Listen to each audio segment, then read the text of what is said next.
Hey guys, welcome back to my channel. On March 13th, Rocket Lab CEO Peter Beck did something unusual. He cut his annual salary to just $1 and he gave out 392K share that the company had promised him as part of his whole package. Think like having a bonus check already written with your name on it and then you rip it up. He then told the bro, okay, take my money back, and the company should use the money in R&D. That is Peter Beck. Um, this happened right after the stock dropped like 30% from its all-time high, and right after the Neutron rocket temp test failed. Most CEO would be polishing their resumes, but this guy doubled down. And now, historically, when a founder CEO cuts his salary to just $1, and I think something interesting tends to happen next. Think of Steve Jobs, think of Elon Musk. Yeah. So, in today's video, I'm going to talk about Peter Beck, and I'm going to talk about why the pattern behind this move matters more than just the stock price itself. So, let's firstly talk about the Rocket Lab. Um, if you are not familiar with Rocket Lab, I have talked the company. I have break down this company a couple months ago, and I will link in that in the description. So, Rocket Lab is a space company. They build rockets, they build satellite, and they launch things into the orbit. Um, Right now, their revenue is 602 million, and their cash on hand is over 1 billion. And they are going to test their Neutron on their Q4 in this year. Um, and then most people they think Rocket Lab is just a small rocket company. That and some people will say that they are going to just try to compete with SpaceX. But in my opinion, that's totally wrong. And I think they're trying to build an end-to-end space infrastructure platform, just like their AWS uh, for the internet company, right? Because they design the satellites, because they build the components and they launch on their own rockets, so all in house. Um, that's the short brief of the SpaceX. Today I'm not talking about the company yet. I'm going to talk about the man behind the company. Um, and I think Peter Beck, the person, the patterns, and it will tells you more about where Rocket Lab is going, and any earning reports. And let's break it down. So, um, who is Peter Beck? He is Peter Beck, and he has no college degree. Um, think of like the CEO of a $37 billion space company never went to the university. Instead, at 18, he studied as an apprentice at the Fisher and Paykel. It is an application manufacturer in New Zealand. And by day, he was machining parts for the washing machines. And by night, he turned the workshop into the rocket lab. So I mean that literally. In his spare time, this guy built a rocket power bicycle, a rocket scooter, and a jetpack. Yeah, he built it. That's really crazy. And he was building the rocket engine as a teenager and not reading them. He just built it by himself. This matters because Peter Beck is what I would call is a engineer CEO, a builder CEO. He's not a financial guy managing a company. He's really a builder who is running one. Think of the most iconic founder CEO like Steve Jobs, right? Like Steve Jobs, he upset every pixel on the screen. Think of Elon Musk, he sleeps on the factory floor, gets into every engineering detail of his rocket. Like Jensen Huang, he reveals his chip by himself. These people, can make technical decision from first principle because they're really into every detail. They really build something. That's the reason why I think Peter Beck is also the same breed. Every major technical decision at Rocket Lab, no matter the 3D print engine, the carbon composite structure, the hungry hippo firing on the neutron, they open like a mouth and stay attached for re-entry. This comes from an engineering culture that starts at the top. And also here is one of my favorite story here is this picture.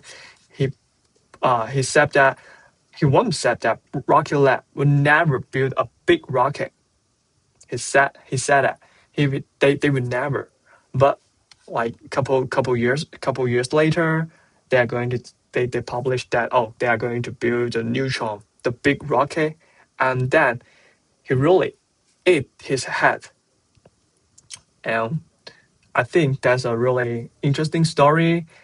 Also, this is a story tells you like um, it is like engineer honestly yeah he's wrong. He was wrong in the past. He think there's no future for the big rocket, and after that he realized that okay, you have to build the neutron, the middle size rocket to handle lots of tasks, and he admitted he's wrong, and he literally ate his words. That is Peter Beck, and I really love his trust today. And then let's talk about the $1 salary because this isn't just a feel good headline, and I think here's a pattern over there. Let me walk through some stories. So the first story from Elon Musk in 2008, he put around like 100 million of his own money from PayPal into SpaceX, and it just enough for like three rocket launches, and all three failed, and he was broke. His marriage was falling apart. Both SpaceX and Tesla, they were like weeks from bankruptcy. He only had about $30 billion left in the world, and he slipped it between like the two company. He owed no safety net, and 1 month later, NASA awarded SpaceX a $1.6 billion contract, and the company survived. And how about today? SpaceX is going to go public. And story two, from Steve Jobs in 1997, he returned to Apple, and at that time, the company is around just 19 days from going bankrupt. And Steve Jobs just take a salary of $1 per year, and he held it for like the next 14 years until he passed away. When he came back, the Apple stock was just $3. When he left, it was 365. Bro, his shares were worth over 2 billion. And story three, Peter Beck. On March, the Rocket Labs stock has dropped like around 30% from its peak, and their neutron rocket just had a tank rupture during testing. The market is really nervous, and that time, Peter Beck, he he's he said that okay, cut my salary. He just cut his salary to $1.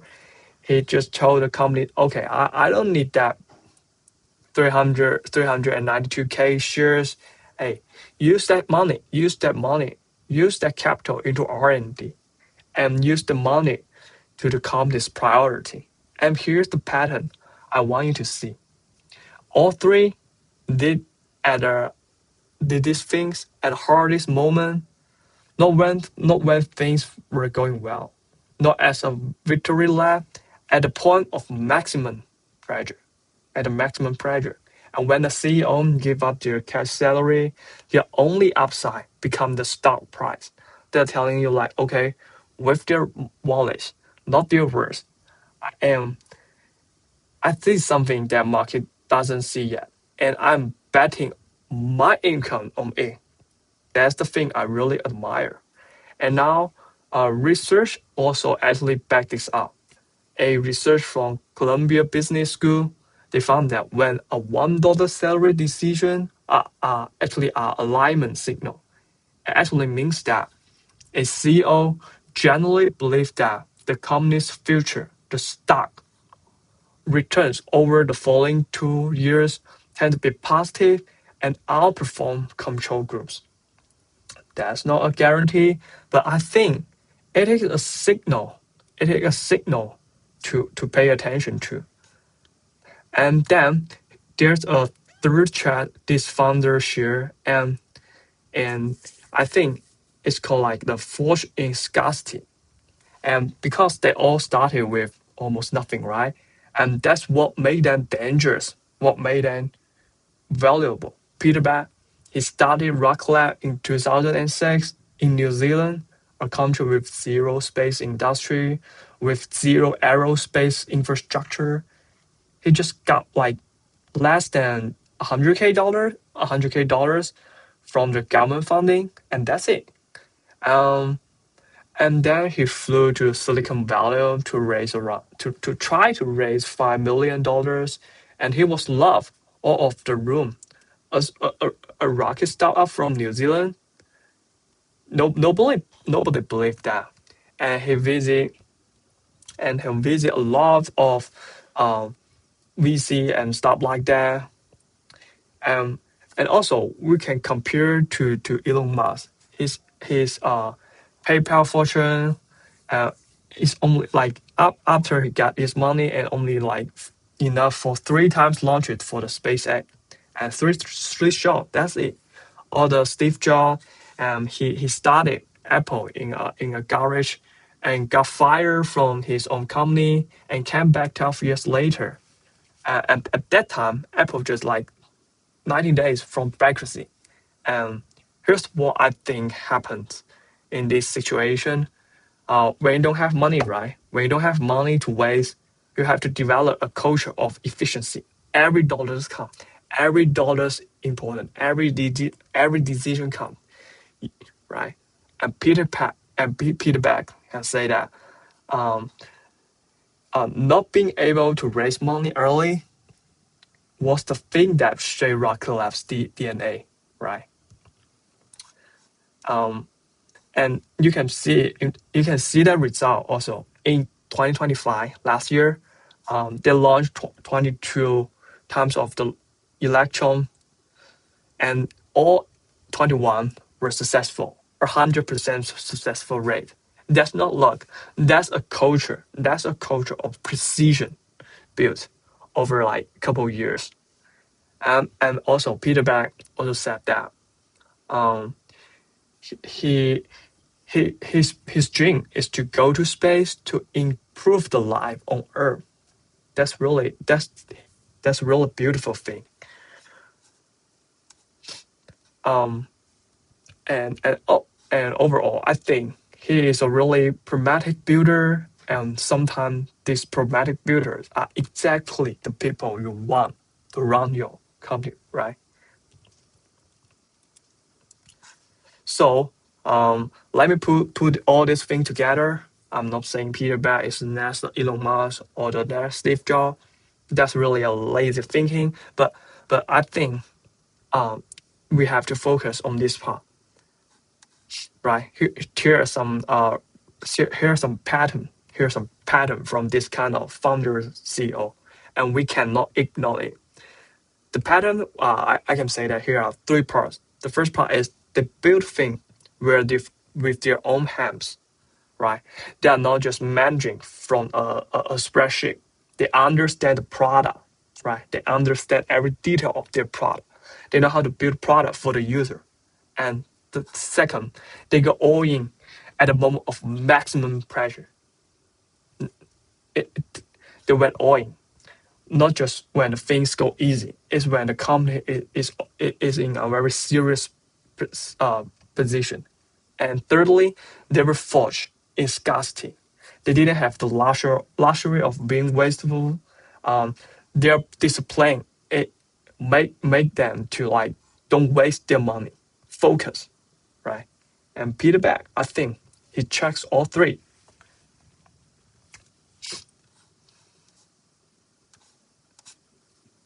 And yes, we have talked about some great thing about Peter Beck, but honestly, we also have to talk about the risks, right? Like I said on my own video. So the first one is the survivors buyers. Like for every Elon Musk, for every like Steve Jobs, they are like founder CEO who went all in and can also still fail. It cannot guarantee anything. But again, I think Peter Beck have some great pattern to make his probability higher to become successful. Exactly is the valuation, and right now the Rocket Lab has a 37 billion market cap on just like 600 million revenue. So the PS is around 62x. And also, Rocket Lab is not profitable yet, so you have to focus. And thirdly is about the neutron rocket. And I think the neutron rocket is more like a binary. And right now, their tank attacks still fail. Um, they are going to like to launch the Neutron in the Q4 this year, and if the Neutron doesn't fly, I think the valuation gets very hard to justify. So it's a very it's a very important signal to pay attention to the Neutron's flight. And after that is the competition with SpaceX. Uh, as I said in my previous video, SpaceX, their Falcon 9 launch is about 400 successful events. And Neutron from the Rocket Lab, they have to start from zero. And lastly, we have to focus on the geopolitics things, because it might affect the Rocket Lab's defense contracts. So these are the risks you have to pay attention to. So finally, and I would like to say that Peter Beck is the person we have to pay attention, right? From our pattern, like from what we have learned from Steve Jobs, from Elon Musk. So, but right now, as I said before, right now is not a really great time to buy Rocket Lab if you don't have any position, because in fact the valuation is still very rich, and the geopolitics are very noisy, and the neutron itself hasn't flown yet. But that said, if the neutron succeed, if the defense contracts keep coming, if the margin keep improving, the company is really great, right? And this man will become a legend. So that's today's video. Please subscribe and like. See you in the next video. Goodbye.